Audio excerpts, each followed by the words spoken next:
السلام علیکم ورحمۃ اللہ وبرکاتہ نحمدہ ونصلی علی رسولہ الکریم اما بعد فاعوذ باللہ من الشیطان الرجیم بسم اللہ الرحمن الرحیم نیت المؤمن خیر من عملہ، یعنی مسلمان کی نیت اس کے عمل سے بہتر ہے۔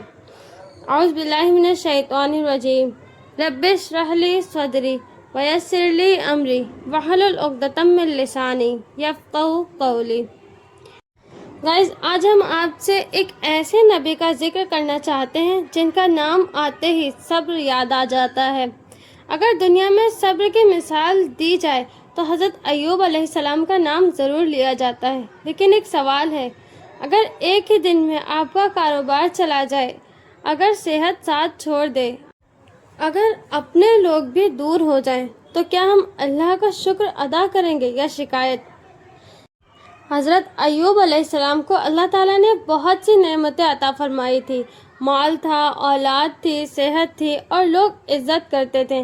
پھر اللہ تعالیٰ نے انہیں سخت امتحان میں ڈالا، مال چلا گیا، اولاد کا غم آیا اور لمبی مدت تک سخت بیماری رہی، لیکن اتنی بڑی آزمائش کے باوجود ان کی زبان سے اللہ کے خلاف شکایت کا ایک لفظ بھی نہ نکلا۔ اللہ تعالیٰ قرآن میں فرماتا ہے، اعوذ باللہ من الشیطان الرجیم وَأَيُّوبَ إِذْ نَادَى رَبَّهُ أَنِّي مَسَّنِيَ الضُّرُّ وَأَنْتَ أَرْحَمُ الرَّاحِمِينَ۔ ترجمہ: اور ایوب کو یاد کیجیے جب انہوں نے اپنے رب کو پکارا اور کہا، مجھے تکلیف پہنچی ہے اور تو سب رحم کرنے والوں سے زیادہ رحم کرنے والا ہے۔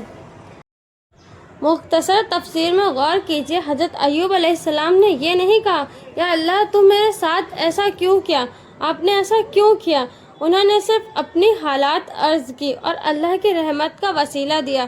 یہ ادب دعا ہے، بندہ اپنی مجبوری بیان کرتا ہے اور اللہ کی رحمت پر یقین رکھتا ہے۔ پھر اللہ تعالیٰ فرماتا ہے، فَاسْتَجَبْنَا لَهُ فَكَشَفْنَا مَا بِهِ مِنْ ضُرٍّ۔ سورہ الانبیاء میں اللہ تعالیٰ نے اس آیت کو بیان کیا۔ اس کا ترجمہ یہ ہے، پھر ہم نے ان کی دعا قبول کی اور جو تکلیف انہیں تھی اسے دور کر دیا۔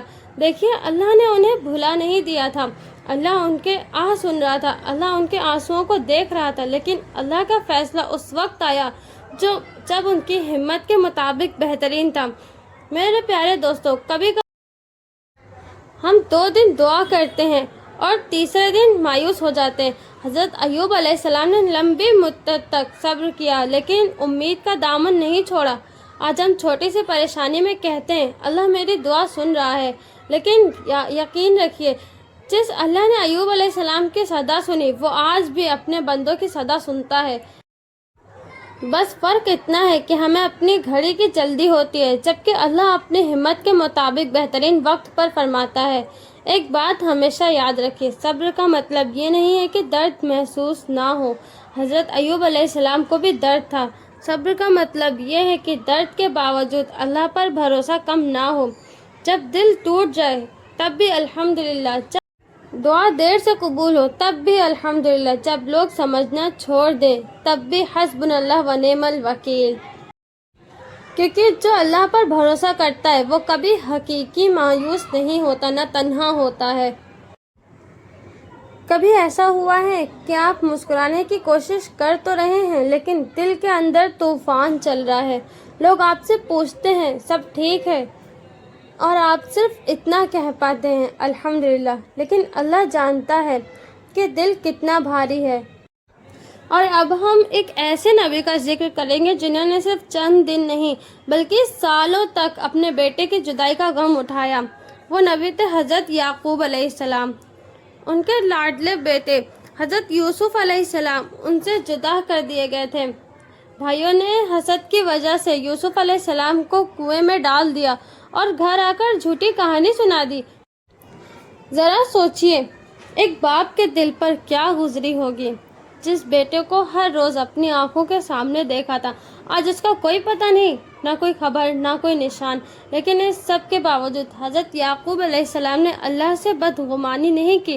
اللہ تعالیٰ قرآن میں فرماتا ہے، اعوذ باللہ من الشیطان الرجیم فَصَبْرٌ جَمِيلٌ وَاللَّهُ الْمُسْتَعَانُ عَلَىٰ مَا تَصِفُونَ۔ ترجمہ کنز الایمان، اب تو خوبصورت صبر ہے مناسب ہے، اور جو باتیں تم بیان کر رہے ہو ان پر اللہ کی مدد مانگی جاتی ہے۔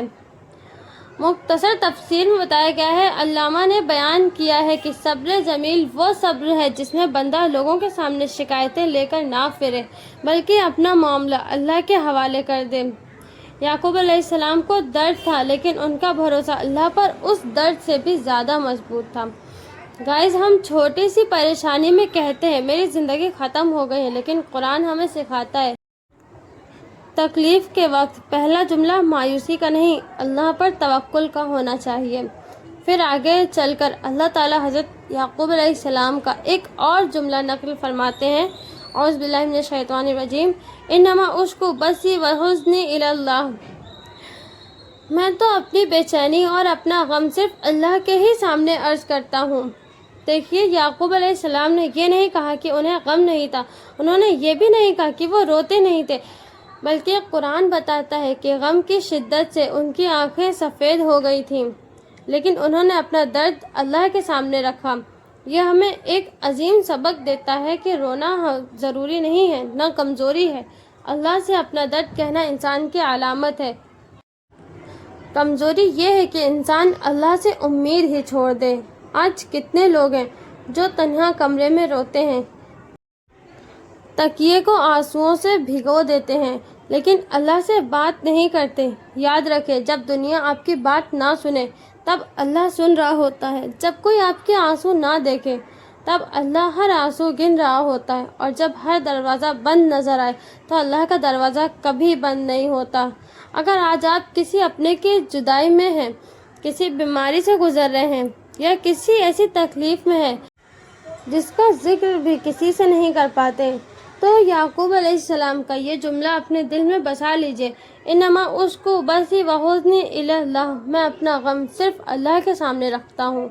ہو سکتا ہے لوگ آپ کو نہ سمجھ سکیں، لیکن اللہ آپ کے دل کی ہر دھڑکن کو جانتا ہے، اور جس دن اللہ کا فیصلہ آ جائے اس دن سالوں کے آنسوؤں بھی رحمت میں بدل سکتے ہیں۔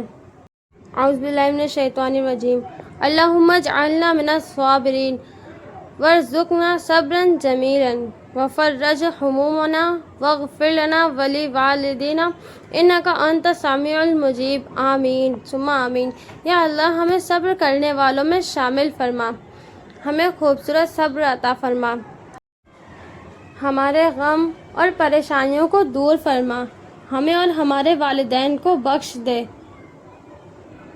بے شک تو ہی ہر دعا کو سننے اور قبول کرنے والا ہے، آمین۔